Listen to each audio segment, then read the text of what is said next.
السلام علیکم ورحمۃ اللہ وبرکاتہ۔ یہ ایک سوال ہے کہ کیا ٹیکس اور زکوٰۃ ایک ہی چیز ہیں؟ اگر ہم ٹیکس ادا کرتے ہیں تو کیا زکوٰۃ سے مستثنیٰ ہوں گے یا نہیں؟ زکوٰۃ تو اسلام کا ایک بہت خوبصورت نظام ہے اور انتہائی آسان اور بہت زیادہ نفع بخش۔ اگر پوری دنیا کے امیر اپنے مالوں کی زکوٰۃ ادا کریں تو شاید دنیا میں کوئی غریب نہ رہے۔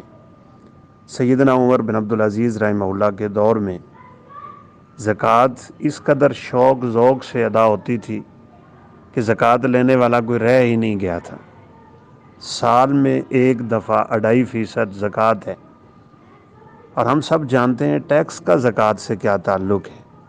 بعض لوگوں کے سوالات پہ ہی تعجب ہوتا ہے۔ ویسے ٹیکس حکومت کی طرف سے ہوتا ہے، اس میں ظلم بھی شامل ہے، اور اس میں پتہ نہیں کیا کچھ انہوں نے عوام پہ ڈال رکھا ہے۔ اس کا زکوٰۃ سے کیا تعلق ہے؟ زکوٰۃ تو انسان کے مال کی پاکیزگی کا ذریعہ ہوتی ہے۔ خذ من اموالہم صدقۃ تطہرہم وتزکیہم بہا۔ اللہ اپنے پیغمبر کو کہتے ہیں آپ ان سے زکوٰۃ وصول کریں، لازمی۔ ان کے ذریعے ان کے مال پاک ہوں گے، ان کے نفس بھی پاک ہوں گے۔ تو زکوٰۃ تو دل کی خوشی سے ادا کرنی چاہیے، فریضہ ہے۔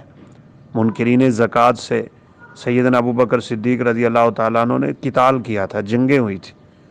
لہذا زکوٰۃ اسلام کا حکم ہے، اسلام کا رکن ہے۔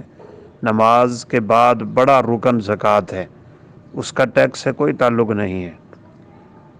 واللہ اعلم۔ السلام علیکم ورحمۃ اللہ وبرکاتہ۔